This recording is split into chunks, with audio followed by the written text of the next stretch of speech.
ସମ୍ବଳ ହିଂସା ଘଟଣାରେ ରାଜନୀତି ରଙ୍ଗ ଲାଗିସାରିଛି।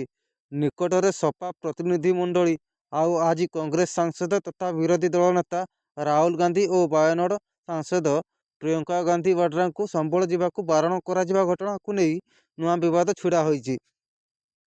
ବୁଧବାର ସକାଳୁ ଦିଲ୍ଲୀରୁ ସମ୍ବଳ ଅଭିମୁଖ ବାହାରିଥିଲେ ବିରୋଧୀ ଦଳ ନେତା ରାହୁଲ ଗାନ୍ଧୀ।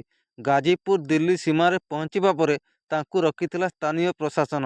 10 ତାରିଖ ପର୍ଯ୍ୟନ୍ତ ସମ୍ବଳ ଯିବାକୁ ବାରଣ ଥିବା କହି ରାହୁଲ ଓ ପ୍ରିୟଙ୍କାଙ୍କ ଗସ୍ତ ଉପରେ ରୋକ ଲଗାଇଥିଲା କଟକଣା। ଏହାପରେ ସୀମାରେ ଦେଖିବାକୁ ମିଳିଥିଲା କଂଗ୍ରେସ କର୍ମୀଙ୍କ ରଣହୁଙ୍କାର।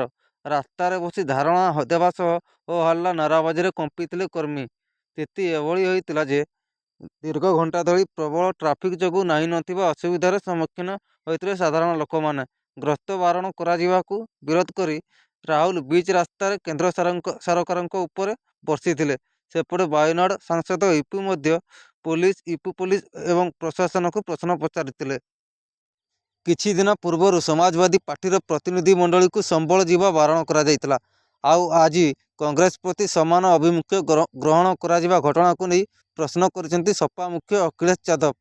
ସେପଟେ ବିଜେପି କହିଛି ଏଭଳି ସମ୍ବେଦନଶୀଳ ପ୍ରସଙ୍ଗକୁ ନେଇ ରାଜନୀତି କରିବା ଉଚିତ ହେଉନି।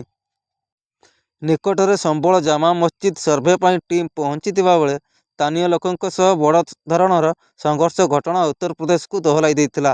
ସେପଟେ ପୁଲିସ ଗୁଳିରେ 5 ଜଣ ମୁସଲିମ ଯୁବକ ମୃତ୍ୟୁ ପରେ ଯୋଗୀ ସରକାରଙ୍କୁ ଘେରିଛନ୍ତି ବିରୋଧୀ। ଆଜି ପୀଡ଼ିତ ପରିବାରଙ୍କୁ କଂଗ୍ରେସ ନେତା ଭେଟିବାକୁ ଯାଉଥିବା ବେଳେ ତାଙ୍କୁ ରୋକାଯିବା ଘଟଣା ବିବାଦର ନିଆଁରେ ଘିଅ ଢାଳିଛି। ତେବେ ଭିଡ଼ିଓଟି ଭଲ ଲାଗିଲେ ଚ୍ୟାନେଲଟିକୁ ସବସ୍କ୍ରାଇବ୍ କରିବେ ଏବଂ ଗୋଟେ ଲାଇକ୍ କରିବେ। ଧନ୍ୟବାଦ।